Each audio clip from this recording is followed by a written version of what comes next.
Bien, ya hemos escuchado ahí nuestro tema introductorio que hemos anunciado toda la semana y para eso tenemos, como ya todo el mundo está en la expectativa aquí, al doctor Mariano Querol, con quien tenemos el grato placer vamos a tener el grato placer de conversar nuevamente sobre este tema tan interesante y que apasiona a la humanidad durante tanto tiempo. Bueno, a los que nos conocen, el doctor Querol es psiquiatra con amplia experiencia, ¿no? Incluso fue director general de salud mental del Ministerio de Salud, una serie de condecoraciones, estudios, investigaciones. En realidad el currículo del doctor Querol es amplísimo, harto conocido. Es un gusto tenerlo nuevamente esta noche. Doctor Querol, muy buenas noches, qué gusto tenerlo. Buenas noches, Andy, el placer es mío estar con ustedes otra vez y me complace que sea el tema tan interesante como el que toca esta noche. Bueno, es un tema que apasiona mucho. Nos pidieron durante mucho tiempo este tema y queríamos, por eso queríamos conversar con usted. La primera curiosidad sabemos que este tema de los espíritus, de las posesiones demoníacas, no es reciente, no viene de este siglo, viene de mucho tiempo atrás, ¿no? Y también trasciende nuestra cultura occidental. Entendemos que trasciende en otros ámbitos geográficos. Esta fascinación primero por la idea de la posesión demoníaca, ¿no? Y el segundo por el tratamiento que tiene en este caso el exorcismo, ¿no? Que tiene varias variantes también. ¿Cuál sería el fundamento o la primera explicación para entender? Porque no solamente es una cuestión regional, digamos, ¿no? Es una cuestión que aparece en diferentes culturas, ¿no? Es una cuestión biológica, una necesidad de aferrarse a estas creencias tan igual como cuando hablamos del tema de Dios en otras oportunidades. Para empezar, digamos que la palabra exorcismo no es una palabra reciente, viene exorcismos, que en griego, que es una cura o un tratamiento para ciertos estados especiales del cuerpo humano, que había que eliminar. No se pensaba quizás en el demonio que nosotros, los que hemos sido católicos, hemos aprendido a temer, sino simplemente otros demonios, daimon, que es energía también en griego, los demonios, el diablo. Concretamente lo que pasa es que todos los seres humanos tenemos una especie de integración de lo que percibimos con lo que sentimos, con lo que razonamos. El ser humano primitivo, como el ser humano actual, percibe un montón de cosas y para las cuales no tiene explicación, absolutamente no tiene. La percepción entonces se mezcla con un sentimiento, el sentido que tiene eso, el sentimiento que se siente. Naturalmente las cosas pavorosas, las cosas mortíferas, estados como digamos así, la pérdida de la mente, ciertas enfermedades, en fin, qué sé yo, que son difícilmente explicables y son pavorosas, horrorosas, mortales, generan sentimientos también horribles, sobre todo de indefensión, de incapacidad e imposibilidad de hacerles frente. No cabe entonces sino sentir que tiene que haber algo más grande que proteja a ese pobre ser humano que es cada cual que está sometido a una situación horrenda. Entre tanto, el proceso sigue también con el elemento razonado o lógico. Tenemos entonces que estos dos aspectos, la percepción y el sentimiento primitivos, no es porque sean primitivos en el sentido menos importante, sino en el sentido que son los que primero surgen en el ser. Estos son sentimientos, sensopercepciones, como se llaman también, son sensopercepciones muy poco lógicas, no son lógicas, es más, son prelógicas. Antes de que aparezca lo lógico ya están esas sensopercepciones ahí, y también se denomina esto por consiguiente pensamiento mágico. Entonces el pensamiento mágico ha existido desde que el hombre existe, porque en todo momento han habido situaciones pavorosas que han amedrentado al hombre y ha tenido que, para defenderse de ellos, por lo menos en su creencia, que hay algo más grande que esos enormes y terribles cataclismos que puede evitarlos. Ahí surge la idea de un teos, de un dios, de un Zeus que puede hacer o deshacer. Entonces, la idea del espíritu negativo, del demonio, o como se quisiera llamar, ¿nace a la par de la idea de Dios? Nace, digamos que nacen, digamos, son como gemelos que nacen en una misma Siguen siendo, tiempo. aunque a los que creen en las religiones, sean las que sean las religiones, todas las religiones son igualmente aspectos del pensamiento mágico, aunque los que creen en una religión piensen que no, que la suya no es mágica, sino que es de verdad. No existe religión de verdad en el sentido de que no se puede demostrar la verdad de ninguna religión, ni la verdad de la existencia del demonio, ni la verdad de la inexistencia del demonio. Por consiguiente, todo esto son simplemente aspectos imaginativos del ser, que es otro aspecto que también habría que agregar a lo que acabo de decir. Lo cierto es que no hay forma lógica, por eso que el pensamiento prelógico y el pensamiento prelógico se asocia con el pensamiento mágico. Para ser más exacto, el mágico se podría decir, más primitivo que el prelógico. El prelógico ya empieza a enraizarse con lo que luego será el pensamiento razonado. El pensamiento razonado requiere de la ciencia como posibilidad de explicación y de comprensión de la realidad. En cambio, en los modos de sentir y de pensar anteriores, el sentimiento de lo prelógico, de lo mágico, ¿no? Es muy variante, varía de acuerdo a la religión. Si vamos a la religión católica, tiene un punto de vista sobre lo que son los diablos y los dioses, diferente a lo que pueden pensar los hindúes al respecto, y diferente del cielo de los, por decir, de los musulmanes, muy diferente al cielo de los católicos. Yo preferiría ir al cielo de los musulmanes, dicen que hay mujeres muy lindas, ¿no? Entonces, incluso se matan por eso, ¿no? El doctor, que vamos a ir a una breve pausa comercial y volvemos aquí en Paranormales de la Noche. Conversábamos aquí respecto a de dónde nace esta idea de los demonios, ¿no? Y cómo varía en culturas, ¿no? La idea de los demonios, de los dioses, que se grafica según intereses también, ¿no? Ahí está sonando el teléfono ya. Doctor, ¿usted cree que ha influido mucho también en el tema cultural, en la actualidad, por ejemplo, el tema de las películas, la literatura, ha alimentado mucho la idea, al igual que en el tema de los fantasmas, ¿no? De hecho, indudablemente de hecho, porque es cierto que todas estas representaciones corresponden a la imaginación de los productores y a todo aquello que mueve lo que más importancia tiene en el ser humano, que es su parte prelógica, su parte inconsciente, su parte no analítica, sino incluso diríamos la parte esotérica. La parte esotérica que surge en función de lo desconocido, es de esotérico lo desconocido frente a lo exotérico que se puede dar. Y tratándose de lo esotérico, hay una gran afinidad para encontrar estas cosas. ¿Por qué? Porque corresponde a los movimientos que tenemos dentro de nosotros mismos, que corresponden a nuestra etapa infantil y que persisten, no se borran. Entonces, ahí hay la posibilidad de tener mucho público. Es por eso es que estas películas absurdas, necias, de terror y de ánimas y de hechizos y de posesiones demoníacas, son muy vendidas.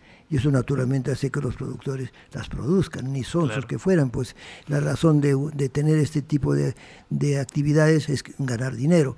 Esto es lo que hace que efectivamente, por ejemplo, las pantallas en nuestro medio se vean, si no inundadas, cuando menos con mucha presencia de la presentación de fenómenos paranormales, como si fueran normales, como si fueran los que son, cuando en realidad se trata solamente de entes de razón, lo que la persona se ha imaginado, en este caso, digamos, el productor de la película, el que ha hecho el guión, la gente que más o menos participa.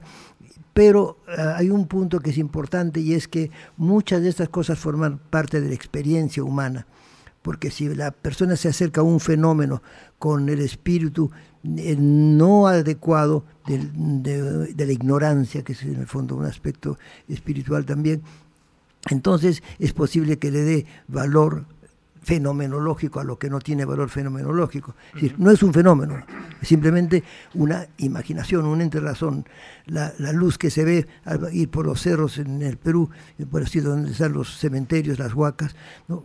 Las huacas y los cementerios no son fenómenos especiales, ¿no? Son paranormales, son simplemente los fuegos fatuos que corresponden, claro, ¿no? Entonces, claro. pero eso hay que saberlo, si no, la gente se pasea por ahí y sigue diciendo, uy, ahí penan, ¿verdad? Tenemos una llamada. Hola, muy buenas noches. Aló, Andy, ¿qué tal? Buenas. Justo la vez pasada que hablé con el doctor Gerard, justo mencioné una de mis vivencias en mi colegio angélico cuando estaba en primaria. Ahora quisiera mencionar otra sobre ese asunto de los demonios y demás. Bueno, cuando yo estaba en el colegio, 7, 8 años, estaba la moda de Pokémon y Dragon Ball. Y en ese colegio, todas las mañanas en las reuniones, bueno, usualmente el pastor decía, este es el jaguar es un animal malo porque es orgulloso. No entendía ni de qué raíz hablaba, la jirafa es mala porque es tal cosa.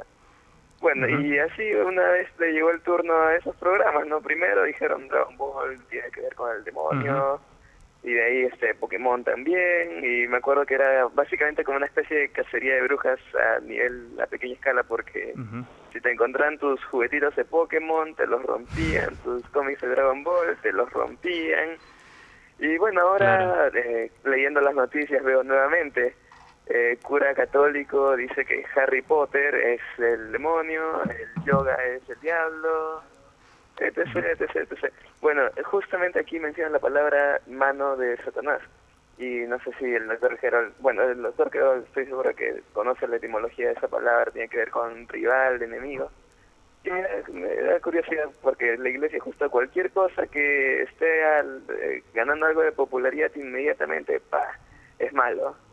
No sé, ¿alguna opinión? Gracias. Gracias, Miguel, por tu llamada. Acá el doctor que te ha escuchado atentamente. Sí, Miguel, verdaderamente lo que tú planteas y dices es exacto. Yo me acuerdo cuando era chico, educado en el más rancio catolicismo, me hablaban de mundo, demonio y carne como los enemigos del hombre. Y esto queda grabado. Ahora, si yo no tuviese la cultura que tengo, pensaría que el mundo es enemigo mío, cuando yo sé que yo soy el enemigo del mundo, que lo estoy destruyendo y participo en esta destrucción ecológica. En cuanto al demonio, yo sé que es un ente de razón, por consiguiente, yo he creído en el demonio y actualmente ya no creo en el demonio, así como no creo en los ángeles, porque ambos son dos entes de razón que tendrían tanto valor como el Pokémon o lo que fuere, pues como cualquier otro capricho de la mente humana o el resultado de la cultura, que esa es otra cosa que tú, Andy, mencionaste hace un rato. En cuanto a la carne, como enemigo del hombre, me acuerdo que le pregunté a mi mamá, también mamá, la verdad es que el mundo enemigo del hombre, bueno, pues capaz, ¿no? El demonio, uy, de todas maneras, pero la carne, sí es tan rica la carne. Yo tenía 7 u 8 años, así que no me refería a la carne de enemiga del ser humano, pero quisiera agregar dos cosas antes de... Uno es la empiria, o la empiría, que es la experiencia. La experiencia cultural, tradicional, quizás de decenios, hasta de milenios, va generando un conocimiento que a lo mejor se redunda en beneficio. Por ejemplo, el manejo de las plantas medicinales o quizás incluso el manejo de sistemas de curación que no tienen todavía explicación técnica, pero que se ve que empíricamente funcionan. Es por eso que la Organización Mundial de la Salud acepta las medicinas alternativas, porque las considera como un algo cultural al cual el pueblo en general, la gente en general, puede acudir, sobre todo en lugares donde la medicina académica no alcanza. En efecto, todas estas medicinas alternativas, como ya lo dijo Helmut hace un momento, tienen un efecto placebo. Todas tienen un efecto placebo. Es que malo que bueno, el 30% de las personas, ¿no? Que va a un consultorio médico de un gran médico, el 30% lo tiene ya ganado. Pero el que va donde un brujo, también el 30% lo tiene ganado, ¿no? Claro. El va donde un cura con fe, también tiene el 30% ganado. Y así sucesivamente se puede decir que todas las medicinas alternativas pueden ser válidas para mejorar la condición. Ahora, esto del efecto placebo, antes de darle la consulta a Adrián también, que tiene varias preguntas.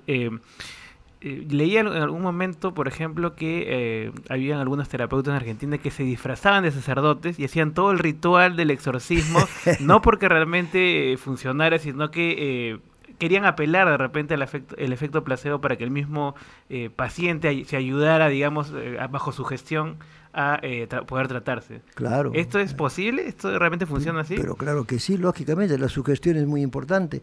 Así como el que quiere luchar puede disfrazarse de soldado y tiene más chances de que se lo crean, ¿no? Pero el asunto está en que hay un desconocimiento, mucha ignorancia.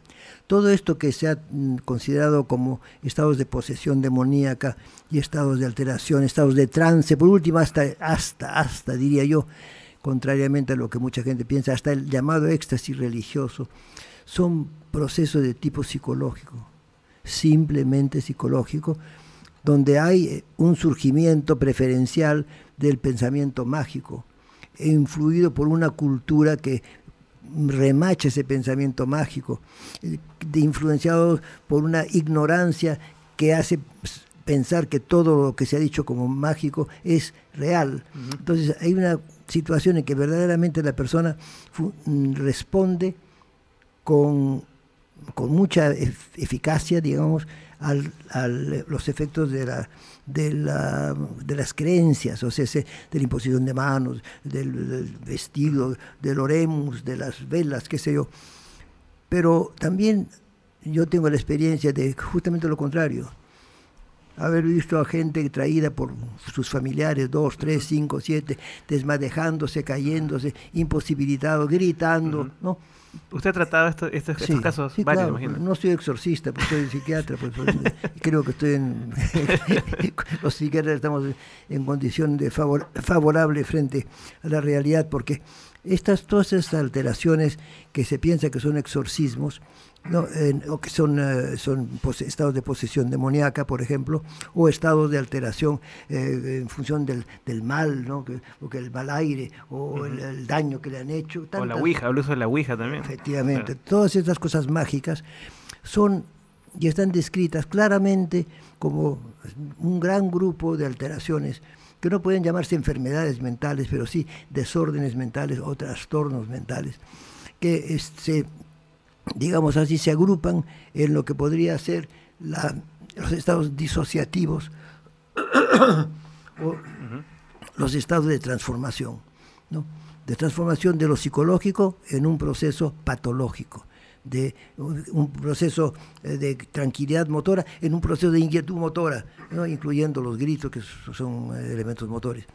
Este es el aspecto de conversión de lo psicológico anómalo en lo que se viene a llamar por ignorancia, estados de posesión demoníaca. Y por otra parte, el estado disociativo. El estado disociativo se puede presentar por muchas razones. Disociativo es cuando la mente no funciona debidamente y sin ser una enfermedad tipo esquizofrenia o tipo demencia, esta persona comienza a tener disociación, su nombre lo indica, entre lo afectivo, lo que siente, y lo que razona, o entre la presencia de una personalidad y la ausencia de esa personalidad, entre el conocimiento de su identidad y la desaparición de su identidad. Entonces hay una disociación. Entonces, si se combinan estas dos cosas, conversión y disociación, se tiene la aclaración, no digo la explicación, pero sí permite la comprensión de prácticamente todos los estados llamados de posesión demoníaca. Correcto. Adrián, tienes una consulta para el doctor Querol también. Sí, buenas noches, doctor. Tengo una consulta sobre cómo la Iglesia Católica ve el exorcismo. Creo que ellos tienen dos tipos de exorcismo, ¿no? Así es. Uno vendría a ser el exorcismo simple, que es el que se da, por ejemplo, en el bautismo o cuando exorcizan una casa o un inmueble, ¿no? Es una bendición, por decirlo, ¿no? Y el otro sería el que llaman exorcismo real, que es cuando una persona realmente está supuestamente poseída, ¿no? Y se manifiesta así de una manera exaltada, ¿no? Entonces, tengo entendido que a partir del año 73 más o menos, la práctica del exorcismo real decayó por un caso emblemático en Alemania de una chica que lamentablemente murió, ¿no? Porque sus padres, en lugar de someterlo a un tratamiento psiquiátrico, ella tenía alucinaciones, epilepsia y depresión, ¿no? Claro. Los padres eran muy católicos y pensaron que era un problema de posesión demoníaca, ¿no? Claro. Resulta que cuando la pobre chica murió tenía 31 kilos de peso, Claro. a los 23 años, ¿no? Es Anneliese Michel, a Anneliese raíz Michel. de la cual hicieron el exorcismo de Emily Rose. Claro, Basado en esa sí. historia, ¿no? Claro. A partir de ahí parece que decayó la práctica del exorcismo en la Iglesia Católica, pero últimamente se ve que hay como una especie de publicidad. Incluso el Papa Francisco claro. acaba de decir que él cree en el exorcismo, ¿no? No sería darle alguna vez en la historia que realmente esta práctica quede como ya un hecho del pasado, una creencia. No creo porque no creo que quede como creencia, persistirá como creencia, porque en el ser humano, reitero, existe el pensamiento mágico que conduce a la creencia. Pensamiento que conduce a la creencia. O sea, y la creencia para mí es un sentimiento, no es un pensamiento. Entonces, no creo que desaparezca nunca esto. De la misma manera que no va a desaparecer el impulso de muerte propia o muerte ajena. No, porque son partes íncitas en el ser. Lo que sí se puede hacer, a mi entender, es más bien enseñar a diferenciar las cosas, ¿no? Diferenciar las cosas de modo tal que no sucedan incidentes o accidentes o situaciones tan graves como la que tú has descrito, que son muy frecuentes, porque mucha gente, si no es tratada oportunamente, por ejemplo, si no está curada, no digo totalmente curada, pero por lo menos si no se la tranquiliza, que es la mejor forma de digamos así, hacer desaparecer esos estados. Como estaba yo contando, había llegado a mi consultorio gente ya en plena posesión demoníaca, gritando, se va por aquí, todos los familiares por el estilo, hay que ayudarla, la jalan, se cae, no puede, no. Llega al consultorio a ver, que los familiares afuera, ¿qué pasa? Unos minutos ahí en tranquilidad, imposición de manos, no imposición de manos, no interesa tanto, pero sobre todo la posibilidad de establecer un diálogo. La persona empieza, en lugar de gritar, a balbucear, y se acabó la posesión demoníaca. Un cuarto de hora, media hora, una hora quizás, que vengan los familiares, llévense a la mujer caminando, ¿no? Entonces, y esa persona de la que estoy ahora pensando había sido vista por varios exorcizadores. Los exorcizadores son como cualquier mago, están trabajando sobre asuntos mágicos o pretendidamente mágicos. Y entonces el mago cobra de acuerdo pues al trabajo que tiene, ¿no es cierto? Lo mismo que la brujería. Si se le quiere sacar el demonio de una casa, bueno, si pagan poco, vaya, hace una limpia breve, ¿no? Es rentable. Pero si le pagan bien, entonces la cosa es seria, lleva su bodoque de plantas y comienzas a echar agua de todo tipo y va cambiando y cambia, ¿no? Uh-huh. Y pone hojas, flores, qué sé yo, con lo cual disminuye el hechizo o desaparece el hechizo de la casa. Igualito. Es igualmente tan increíble, diría yo, desde el punto de vista de la razón, pero hay que reconocer que desde el punto de vista del pensamiento mágico, todo el mundo puede perfectamente pensar, ¿no?, que las cosas son como lo dicen, ¿no? Uh-huh. En este contexto, tener un enemigo es rentable, ¿no?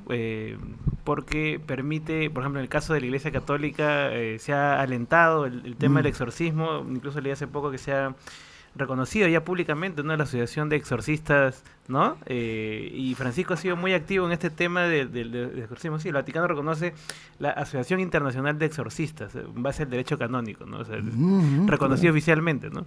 Así es, lamentablemente, y eso refrenda, pues, pero a mi entender es la ignorancia que refrenda la ignorancia. Eso es, a mi entender, lo que sucede, lamentablemente. Y no digo con eso que se pretenda engañar, porque hay gente que cree. Y la creencia es indudablemente un generador de creencias. La ignorancia es una generadora de ignorancia. Y de esta manera estos elementos que es susceptible de que se mantenga frente a la posibilidad también de que se reduzcan en la medida que avanzamos en el conocimiento de las cosas. La pregunta de Miguel era un poco la responsabilidad que tienen o que tendrían los padres, los sacerdotes que ofrecen estos servicios, y en caso, como pasó en Alemania, falleciera una de estas personas que recurren a estos tratamientos. Bueno, hay que reconocer que por lo que se ve, las personas, por lo que se escucha, las personas murieron por la enfermedad que tenían, que no fue debidamente tratada. Ahora, el hecho de que los enfermos no lleguen al tratamiento que podría ser más eficiente por cuestiones culturales o religiosas, tengo entendido que no está punido o no está impedido, porque sobre todo si se trata de niños o niñas pequeños, menores de edad, ¿no?, en que los padres tienen la patria potestad de hacer lo que quieren. Incluso hay casos de chicos o personas que mueren por la religión les impide que les apliquen sangre o que les saquen sangre, ¿no? Entonces, y mueren por eso. Bueno, y eso sucede y muchas veces pasa, yo entiendo que desapercibido, porque igual se puede decir, bueno, hubiera muerto con o sin la extracción o la dación, ¿no?, la infusión de sangre. Así es que son situaciones límites, poco frecuentes, no, muchas de ellas no consideradas por las leyes de modo específico, y que discurren más bien como parte de la vida hospitalaria o de la vida, ¿no? El hecho de que, por ejemplo, una de las personas que yo he visto con diagnóstico de otras personas que eran poseídos, no ha conducido a ninguna muerte, porque básicamente los casos diagnosticados como posesión demoníaca son, repito, es bueno que como estados disociativos, de conversión, disociativos de la mente que se disocia pero no se pierde, porque usualmente esos casos, en el 90% de los casos o más, rápidamente la persona vuelve a la situación normal. Tiene una vida normal después. Ahora bien, después. Sí, esa situación está en función, por ejemplo, de un hábito religioso, de unas costumbres religiosas, culturales, incentivadas incluso por la misma comunidad. Es posible que hayan situaciones en que la persona está no poseída por el diablo, sino poseída por Diosito, ¿no? Por Diosito, por Dios, ¿no? Y tenemos ahí, así surgen los santos, pues. Claro. Para mí Santa Rosa es un caso de esos, ¿no? Es muy hermoso el caso, muy lindo, muy poético, ¿no? Y además un espíritu de sacrificio realmente notable, cuando ella se duerme todo el tiempo sobre poniendo su cabecita sobre un madero y así sucesivamente, ¿no? Es muy lindo. Es muy lindo, hasta romántico, diría yo. Y que se muere la pobre santita, pero yo creo que en buena parte se muere por consecuencia de las barbaridades que cometió estando viva, ¿no? Su modo de alimentarse, su modo de descansar. Lógicamente esa persona no iba a sobrevivir por mucho tiempo, pero yo pienso que forma parte de la cultura, y prueba de ello es el éxito que tiene Santa Rosa como, ¿no?, patrona de las Américas, y en toda parte, la imagen que tiene, como la primera santa de América, etcétera, ¿no? Estoy de acuerdo, pero vaya usted a hacerle entender eso a la gente en general. ¿Por qué? Porque psique, ¿no?, que es la palabra la más antigua por lo que concierne a la mente. Los griegos la usaban para mente, alma, espíritu, psique era todo, ¿no? Y después la Iglesia Católica usó la palabra ánima, que es palabra latina, para expresar el alma como algo diferente a la mente, y la mente como diferente al espíritu, cuando en realidad, según yo entiendo, para mí por lo menos, alma, mente, espíritu, ¿no?, son con un conjunto de palabras, y como dice Wittgenstein, el idioma nos sirve para enredarnos más de lo poco que sabemos. Bueno, quería plantear una pregunta primero. Estas posesiones que siempre se mencionan, ¿no?, se dan en personas que creen realmente en estos entes, en estas entidades. Por ejemplo, difícilmente un ateo es poseído por los demonios. Yo siempre digo acá, los escépticos y ateos no son poseídos, no ven fantasmas, no ven ovnis. O no nos quieren mucho los demonios, o qué es lo que ocurre, doctor Querol, porque generalmente este perfil de personas poseídas son personas que obviamente tienen una familia muy creyente, están en un contexto cultural muy creyente. ¿Por qué ocurre esto, doctor Querol? En realidad, esto ocurre cuando la persona entra en conflicto consigo misma, o entra en conflicto con el ambiente, o entra en conflicto con el grupo social, ¿no?, o entra en conflicto con la posibilidad de vivir o morir. Entonces, esto hace que la persona haga movilice su pensamiento mágico. Si se está en una situación cultural favorable, hay muchas posibilidades de que surjan estas cosas, porque si hay una persona que comienza a gritar aleluya, aleluya, habrá 1000 personas que gritarán aleluya, y alguna de ellas puede decir, ay, los ángeles están en mi interior. No, hay una cuestión de contagio psicológico, y naturalmente que esto acontecerá más fácilmente cuanto más fe haya tenido la persona en los dogmas que, dicho sea de paso, la conducen a hacer cosas de modo casi automático, ¿no? Te iluminará Dios, el peso del demonio caerá sobre ti, ¡ay, el demonio! ¿No? Entonces, hay algunos que gritarán, ¡ay, el demonio!, otros que dirán, ¡vivan los ángeles! Dependerá de la textura de la claro. persona. Ahora, estos casos específicos de estos trastornos, de estas disociaciones, ¿se generan por estrés, por el consumo de alguna droga? ¿Cuáles son lo que desencadenaría eso? Traumas psicológicos, estrés, uso de drogas, consecuencia de enfermedades orgánicas, con intoxicación interna. Son estados, grandes disgustos familiares, la persona entra por un estado de rigidez seria, pues, ¿no? Nosotros, por ejemplo, es un ejemplo frecuente, ¿no? Dice, no, o el desmayo famoso, ay, le ha venido el mal, ¿no? Le ha pasado el daño, le han hecho daño, ¿no? Porque el chico se desmaya, o las niñas que van a la comunión y se desmayan en los colegios de monjas, claro, ¿no? Sí. Es, ay, el demonio que está la hay que echarle agua bendita, ¿no? Entonces, todos esos factores pueden actuar para desencadenar un cuadro de antes se llamaba histeria esto, histeria, después se llamó neurosis, ahora se llama desorden de conversión, ¿no? Entonces, sí, le saludo a José Mesías. Quería hacer una pregunta al doctor. ¿Qué tal, José? Adelante con tu pregunta, te está escuchando el doctor aquí. Sí, ¿qué tal, doctor? Quería saber, según su experiencia, qué tipo de tratamiento le aplica a estas personas con supuestas posesiones demoníacas. Si basta psicoterapia o es necesario recurrir a drogas, fármacos para tratar esos estados avanzados, ¿no? Efectivamente. En principio, el tratamiento más indicado es la tranquilización, tranquilizar a la persona.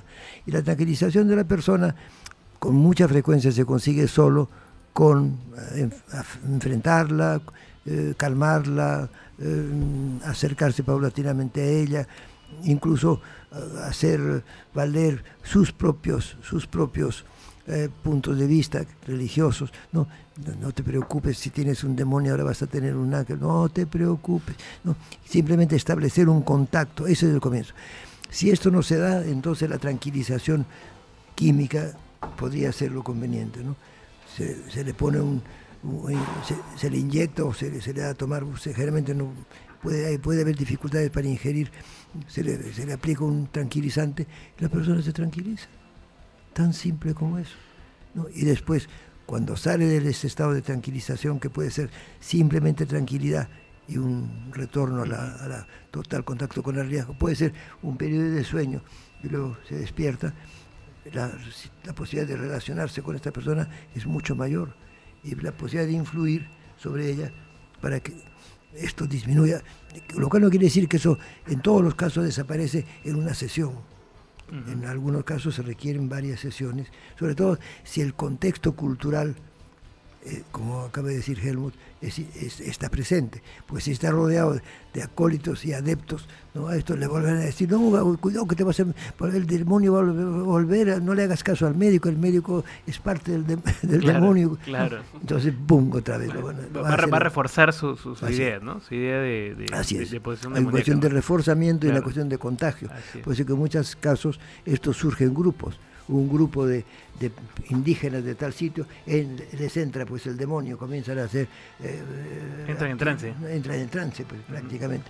Dicho sea de paso, hay que reconocer que lamentablemente todavía incluso los grandes estudios que se han hecho sobre psiquiatría, y tanto por las Naciones Unidas como en Estados Unidos, el grupo de la American Psychiatric Association, plantean que hay que no se pueden considerar como estados disociativos cuando están en relación con la cultura y la religión. Entonces, es que, lo cual me parece absurdo, pero para mí, que es el peso de las iglesias y de las religiones, que yo no pongan ahí una frasecita, ¿no? Como para poder seguir haciendo exorcismo. Un último aspecto, tal vez, escuchando, por ejemplo, muchas veces en los noticieros, en los casos policiales, se habla mucho, por ejemplo, de cuando sorprenden a alguien infragante y dicen, no, es que se me metió el demonio, ¿no? Sí. Es un poco justificar o dejar de un lado la propia responsabilidad moral, ética en el tema de hacer una acción negativa, digamos, ¿no? Y se justifica en el hecho de, ¿no? Dice, la mujer que dice, mi marido me pegó porque se le metió el demonio, ¿no? O los diablos azules, los famosos diablos azules que se mencionan. Diablos azules. No es ni fácil ni difícil. Surge el pensamiento mágico, ¿no? Surge el pensamiento mágico, no he sido yo, es la fuerza interna que tengo, me salió el indio, también se puede decir, ¿no? Tratar de quitarse de encima la responsabilidad por sus actos. Claro. Incluso podría ser considerado para muchos un programa demoníaco, ¿no? Por todas las cosas que hablamos aquí, que no suelen ser muy comunes y populares, ¿no? Doctor Carol, muchísimas gracias por participar el día de hoy. Un gusto, como siempre, conversar con usted y por apoyarnos en estos temas que tanto interesan al público y que deben conversarse, deben debatirse y explicarse de manera racional. Muchísimas gracias, doctor Carol. Gracias a ti por la invitación y a todos ustedes por el apoyo. Muchas gracias.